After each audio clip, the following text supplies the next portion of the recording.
generally thinks that like buses and lorries and vehicles they just drive in the left lane. I think that's not obviously the rules, but that would make life a lot easier if they did, wouldn't it?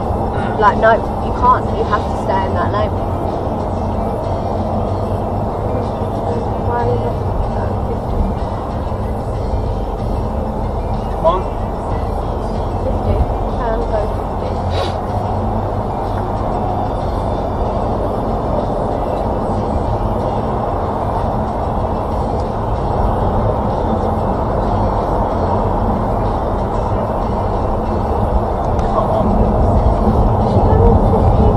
Get overtaken by the lorry. She's going under 50.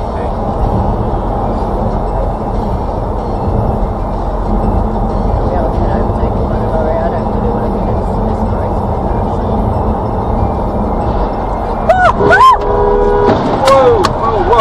Whoa! Shit! Alright.